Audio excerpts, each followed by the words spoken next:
So let's listen in now to the Greens leader, Bob Brown. Brilliantly cool Canberra day. I just wanted to talk about the macro budget. The government's very keen to have Australia return to the black in its budget year after next. The very best way it can assure that is by delaying the mooted corporate tax cut. That would mean that on unadjusted figures, $3.1 billion would be saved over the current forward estimates and $18 billion plus over the next 10 years.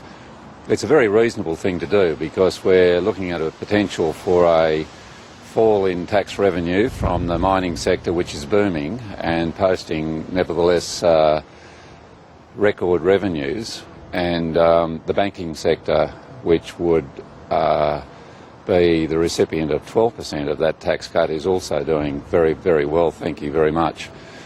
I will be talking with the Treasurer about looking at that proposal. You might know that the proposed tax cut is a flow-on from the Henry tax review, mooting a super profits tax. But we don't have the super profits tax. We've got a very diminished tax with potentially diminished returns, and we need to look at the quid pro quo, and the best and most reasonable way of doing that is by delaying that corporate tax rate.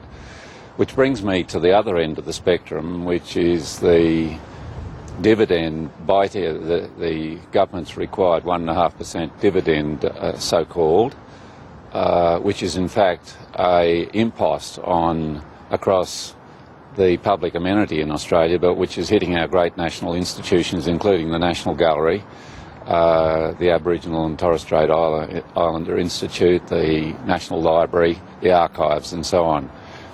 For a couple of $1 million there, that's going to have a very serious impact in jobs lost and the inability of the National Gallery, for one, to mount half a dozen shows, presentations for the Australian people to enjoy in the coming 12 months. That's just not on in the middle of a mining boom.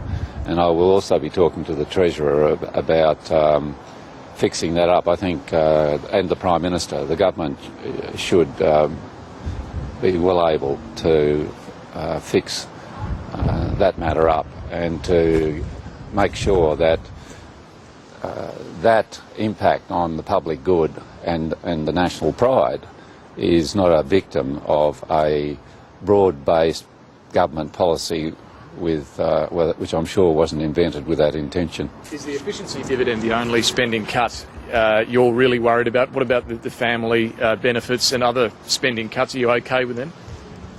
No, David, we're concerned about the impact on young mothers, for example, by the cuts. Parents of teenage children who will have their payments cut. The intention is to put people into work, but there can be some really distressing outcomes from this, which simply will put people into a greater poverty, not to work. The government's got some skills programs which we think are great, but there'll be some fine-tuning, I think, needed here to make sure that some people don't fall victim to a government policy setting that is going to be unnecessarily harmful to that household. And Rachel Seward has spoken about that today, and we'll be continuing to look at carefully there to make sure there aren't real victims of policy settings which have good intent and which will enable more Australians to be skilled and more Australians to be enjoying the fruits of the wealthiest resource-based country on earth in the middle of a mining boom. Senator Brown, on the... If there's to be anything blocked in the Senate, that will require an agreement to block it by both the Greens and the Coalition. Looking at it right now, do you see any initiatives in this budget where you would find yourself agreeing with the Coalition to block an initiative? One of the unfortunate things is that the Coalition has a horrible alternative to this budget, which is to wind back receipts from the country from the mining boom by an extra 45 billion. That is more cuts, thousands more jobs to be cut. It's a pretty heartless opposition, and I can't see where in those social settings we're going to find much agreement with them at all.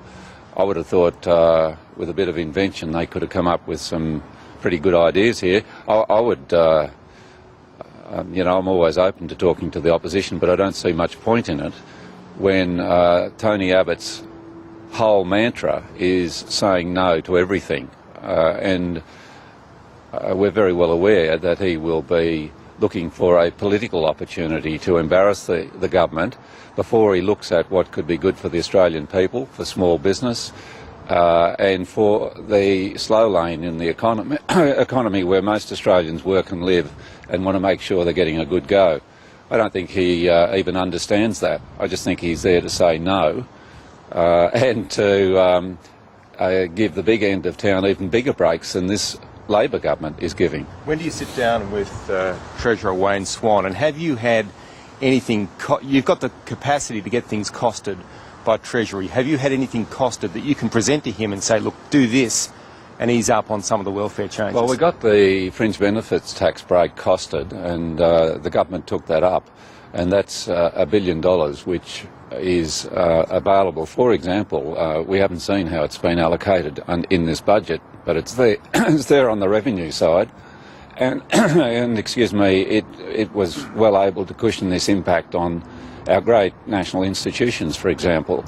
Let me just say here that the Greens, there's a problem with the revenue in this budget, not a problem with spending. And it gets even worse when you look at the coalition's option. But the Greens have the revenue wherewithal to make the budget and future budgets much better. And that is by having a proper taxation system on the mining boom. It is by ending the $11 billion subsidies to the big fossil fuel organisations and a series of other revenue producing measures like the fringe benefits tax, which has enabled us to give the government a good idea for funding of such things as the good mental health outcome in this budget, and next year from the Greens a move towards much better dental services being provided to average Australians. Senator, just to be clear on the middle class welfare cuts that Tony Abbott calls class warfare, will you support the government and what they're doing? Well, we haven't seen, let me say that 90% of spending in this country comes from standing revenue streams which are not touched by the Parliament. It's quite extraordinary because that's 25% in the UK. And as a senator, I think this process under both past Labor and Liberal governments is untoward.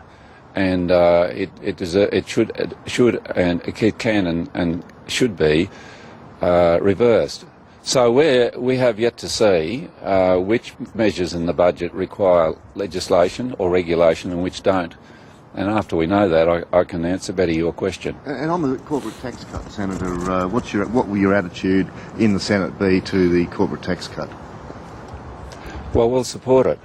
We'll support the mining boom tax, short as it is, on what the Henry tax review wanted, because the option is to go with Tony Abbott and fail to get $18 billion in the next decade and hang that on to small business and other other taxpayers in Australia, or cut their services by that amount. When it comes to the corporate tax cut, I haven't seen how that's going to be legislated. But it won't matter what we do there because Tony Abbott will be backing Julia Gillard to the hilt on that one. So in that case, why don't you focus your argument on something more achievable in terms of getting amendments to the government plan, because you're not going to succeed on the face of it on getting any change to the company tax cut? Will you just check those bills for me, please? Yes, OK, I'll have to go to that division shortly. Well, we are.